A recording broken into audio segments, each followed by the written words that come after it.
This is 999. 9 hours, 9 persons, 9 doors. The last playthrough. Before we begin, we're going to go to the previews section and look at the two previews we got from the two different endings. From the coffin ending, the cliffhanger one, we got this thing that hinted us towards the safe ending.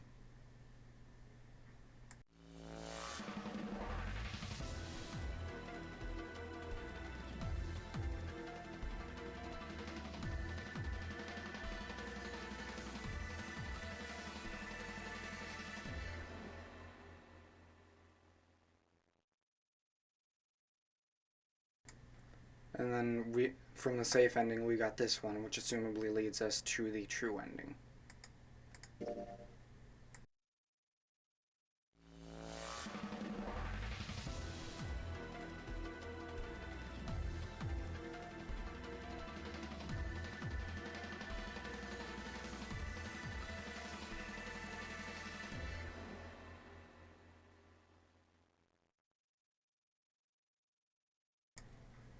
Alright, so it's time to do the final ending. Coffin, axe, safe, knife, submarine. True. Let's do this. This game is fiction. All names, characters, and incidents portrayed in this production are fictitious.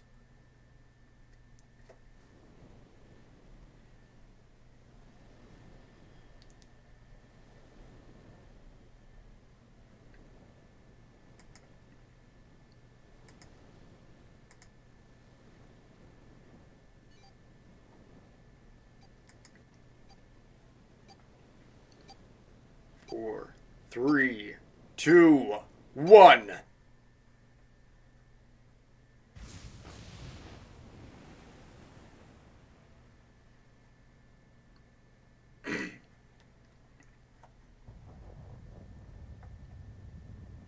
A loud noise startled Junpei awake, and his eyes snapped open. As they adjusted to the light, he realized that he didn't recognize his surroundings. Ow! With a crack, Junpei's head connected with something metal. He rolled over and threw out his hand to steady himself, but he found himself groping at empty air. His balance lost and his still fuzzy mind struggling to understand what was going on, Junpei tumbled down to the cold, gray floor. Ah! God damn it! Ah! What the hell? Junpei glared around the room, still trying to determine where he'd woken up. The fall had shaken the last cobwebs of sleep from his mind, and he finally understood where he'd fallen from. It was a bed. A 3-level bunk bed, in fact. Junpei had fallen apparently from the topmost bunk. His shoulder hurt, his knee hurt, his hip hurt, his entire body hurt. He could feel a bump forming on his forehead where he'd slammed it against the low ceiling. He wondered if that bump was the reason he felt his vision wavering a bit, but that seemed unlikely. At first, he thought the tremor that ran through his legs was just another effect of his rude awakening, but as he looked around, he realized it was real. The whole room was shaking. Was it an earthquake, he wondered? It didn't seem likely. It was shaking far too quickly for an earthquake. Then again, Junpei had no idea what it was, if not an earthquake. He tried to tell himself it was important. Junpei rubbed the growing bump on his head and gingerly climbed to his feet. His balance regained, he finally took his first good look around the room. He muttered to himself, "Where am I?" His pain momentarily forgotten in the face of the confusion of his circumstances, Junpei looked around the room once again. Minutes passed while Junpei struggled to get his bearings. Then, as suddenly as they had begun, the tremors ceased. A cold silence fell over the room. From somewhere far away, Junpei could hear the sound of metal squeaking. He felt his stomach tighten. There were 1,000 things that could have been, but none of the things he could think of were good. In an attempt to distract himself, Junpei looked around the room once more. There was a stove that looked more antique than functional. The 3-level bunk bed had mattresses that were so thin they were little more than blankets. On the other side of the room was an identical bed, and set in the wall between the beds was a slightly dirty iron door. The first thing Junpei noticed about the door was the number roughly emblazoned across it. On the surface of the door, in red paint, someone had written 5. 5? What's this 5 mean? Suspicious and still utterly confused, Junpei approached the door slowly. Standing at last in front of the door, Junpei grabbed hold of the L-shaped handle. A push yielded no movement, and a pull the same result. A few more tries cemented the truth in Junpei's mind. It wouldn't open. It didn't matter how much he pushed and shoved, the handle wouldn't budge. Next to the door was an odd-looking device that reminded Junpei of a card reader. It didn't take a genius to figure out that the odd-looking device was keeping the door shut. Junpei knocked hard on the door. Hey! Hello? Is anybody there? Open the door! There was no response. Junpei threw his left fist into the door and stopped. What the hell is this? He wasn't really sure what else to say. On his left wrist was a bracelet of a sort he'd never seen before. In the center was a large LCD display. It looked like nothing else so much as a watch, but it clearly wasn't that. After all, it showed only a single number. 5. That's the same as the door. True, the numbers were the same, but he had no idea what that might mean. All he knew was that it was strange and new, and he wanted it off.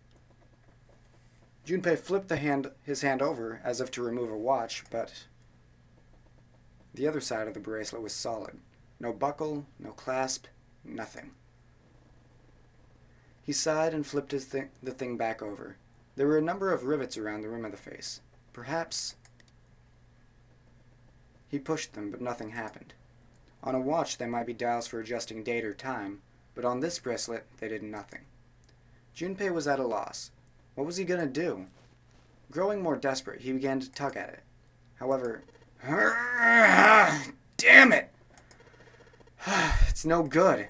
Damn thing won't come off. A steel ring ran from the face, around Junpei's wrist, and back into the face. He wouldn't be pulling the bracelet off any time in the near future. What the hell is the deal with this thing?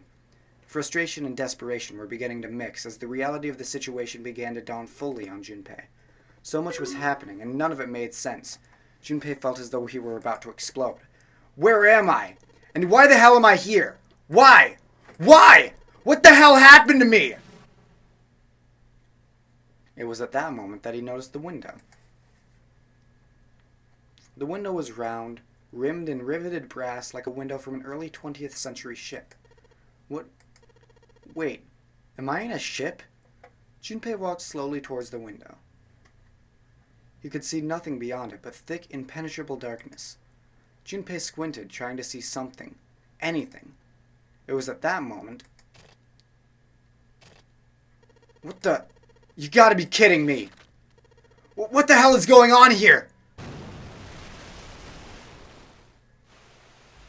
A crack split the glass of the window, and for a moment Junpei stared at it. Then the window burst and water began to pour into the room. What the hell? God damn it! Junpei yelled and spun around. His feet slipping on the water already coming through the window, he ran for the door. Hey! Anyone! Is anyone there? Come on, if you're there, say something! There was no reply. As Junpei screamed and pounded on the door, the water began to rise. It was now ankle deep on the floor and rising quickly towards his knees. Things were not looking good for Junpei. Not good at all. He needed to find a way out, and quickly. Junpei ran a hand across his forehead, brushing the sweat out of his eyes, and looked around the room.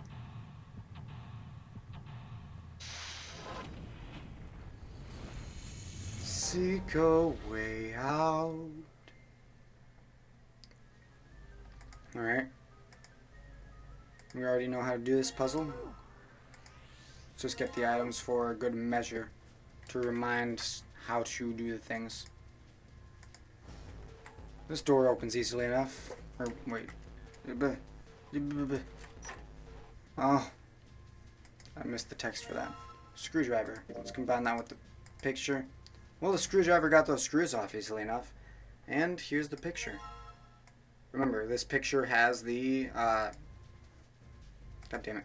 The, pattern stuff on it. So, and that corresponds with that. And the other thing. A screwdriver, huh? Wonder why that's here. It's got a key. Well, let's see if there's anything in here. Huh. Looks like there is. Our key? Yeah, there's a little blue key in the bottom of this pot. Odd.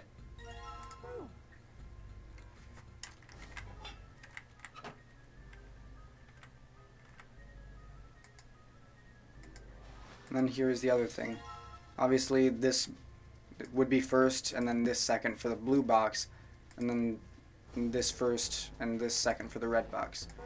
Now the only item we're missing in here, well, not the only item, but the only usable item left in so far is the key here. Red's key. Junpei grabbed the key and shoved it into his pocket. He intended to leave immediately, but something stopped him. His reflection stared back at him from the mirror, but he'd scarcely recognized himself. What's up with my face? His confusion was well justified. His face was drawn and pale, and the dark circles under his eyes made him look as though he were nearly dead. Man, what the hell happened to me? How did I end up here? Even as he said it, something in his mind opened, and a memory bobbed to the surface. It was the last thing Junpei remembered before waking up in the strange room. It was past midnight when he came home. Junpei shuffled up the stairs and opened the door to apartment 201. Inside was his apartment, a small one-bedroom affair that ran him about $630 a month. He moved into it when he entered college, and so far he'd been there for 3 years and 7 months. He stepped inside and turned on the lights. The fluorescent lights on the ceiling blinked and flickered slowly to life, as if waking from a deep slumber. Their cold light illuminated the landscape he'd come home to so many times before. Everything was as he'd left it. The magazines piled up in the corner, the textbooks collecting dust, the CD cases covering the floor, the jeans and t-shirt he'd worn the day before then tossed on the floor. There was one thing that didn't belong, however. There was a breeze. Breaths of cold night air wafted into his apartment, carrying the smells of autumn with them. The white curtain framing his window swayed gently in the wind. That's weird. Did I leave that open? Junpei walked towards the window, trying to remember if he'd closed it or not before he left. One of the panels was hanging open. He stuck his head out and looked around. Nothing seemed out of the ordinary. Junpei shrugged. He must have just left it open earlier. He closed the window. Then it happened.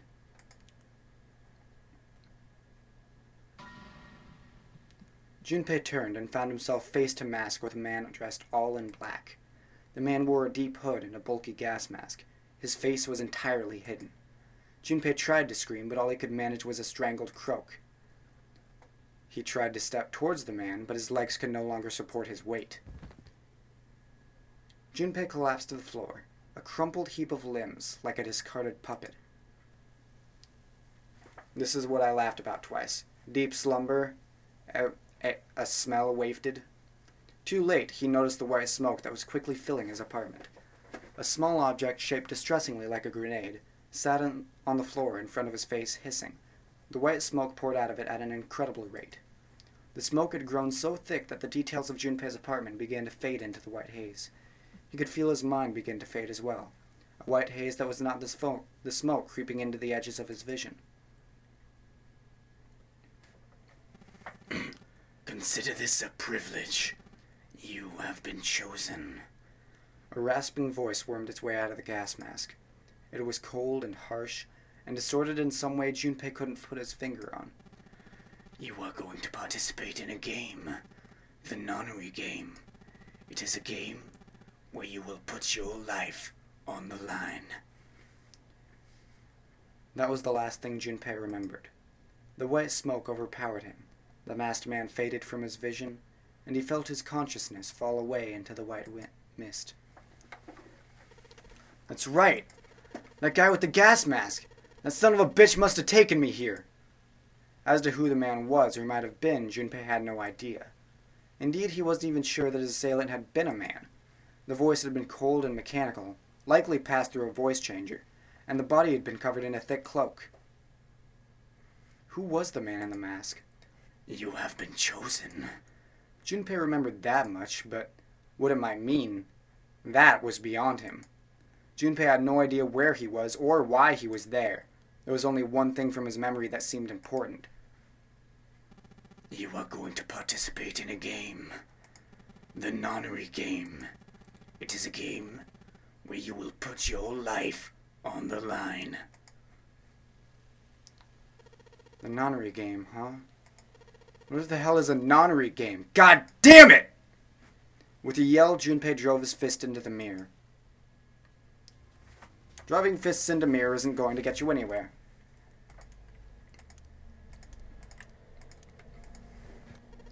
No dice. It's locked tight. Let's see if there's anything in the keyhole. Alright, let's see what happens if I put this blue key in the keyhole. And there's nothing. I guess I'm going to need some sort of code for the dial. Operation instructions, blah blah blah. We know how to work this already. That I will skip. Alright. I think it's like... God, hold on. 0, 4, 6, 5. Alright. I ran into this problem before when I was trying to record this last time, except I hit escape on accident. Let's just go back. It's not opening. Do I have anything that might give me some kind of hint? If I put in the right numbers and turn in the key, then it should open. Items. Alright, so 0, 2, 6, 3, I believe. Okay, 0, 2, 6, 3. Okay, that was close-ish. Guess I'm gonna have to find the right 4 numbers. Alright, let's give this another try. Operation instructions, yeah, I get it.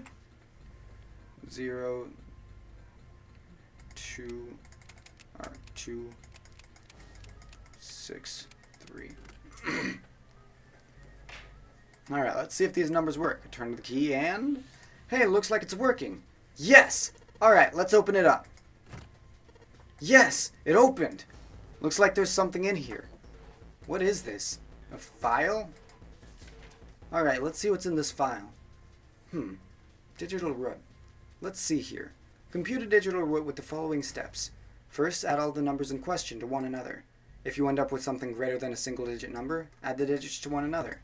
For instance, if you have a double-digit number, add the number in the tens place to the number in the ones place. Keep adding digits in this manner until you have a single-digit answer. That final single digit is your digital root. Example, the digital root of 678 would be 6 plus 7 plus 8 is 21, 2 plus 1 is 3. Therefore, the digital root of 678 is 3. Example, the digital root of 1234 would be 1 plus 2 plus 3 plus 4 is 10, 1 plus 0 is 1. Therefore, the digital root of 1234 is 1. I see. So I just keep adding numbers until I get a single-digit number. Oh, looks like there's something on the back of this thing. A notebook, a pen, a calculator, and a stack of key cards. Huh. New materials added to the file screen. Yeah.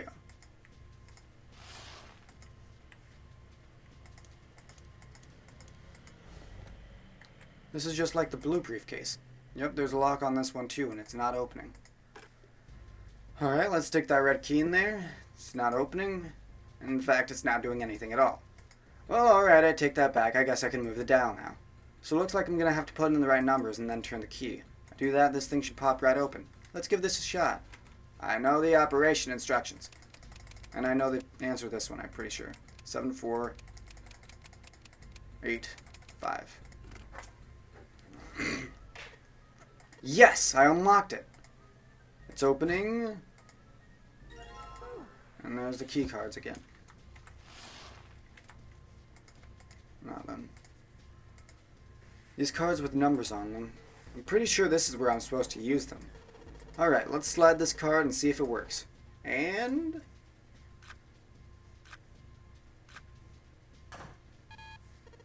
Huh? It's not working? Why? Damn it! No, that's right. I still have cards I haven't used.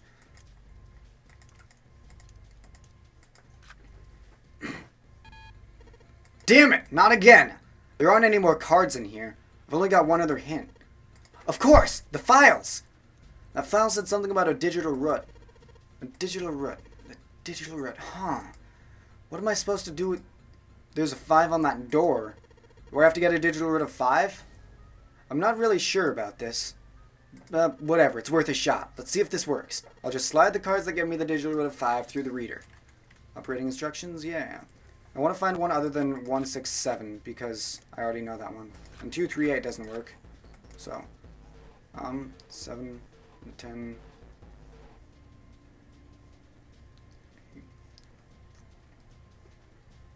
Ah, fuck it. That could very well be the only combination. I haven't really looked into it. Sorry, I skipped text. On accident, I swear. Huh? Did it just unlocked? Well, that light was red, and now it's blue. No doubt about it. There's nothing keeping me in here now. Time to go! Right, that's a 22-minute video on its own. So...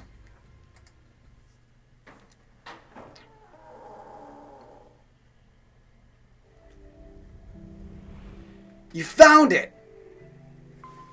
No more silly voice for these things. Accompanied by a wall of angry water, Junpei shot out of the room and into the opposing wall. Gasping to catch his breath, he looked around. He was in a narrow hallway. The water that had followed him out of the room was rapidly pouring out of the door. It flowed quickly down the hallway and slammed into the foot of the short flight of stairs. Just 5 steps, in fact, and at the top of this short staircase... A door! Another door! Junpei leapt up the stairs, straight for the door. The door burst open and Junpei exploded out of it, only to freeze in his tracks. What other possible response could there have been to what he saw? What the hell? His voice trailed off, and all he could do was stare. Until next time, folks. All I could do was stare.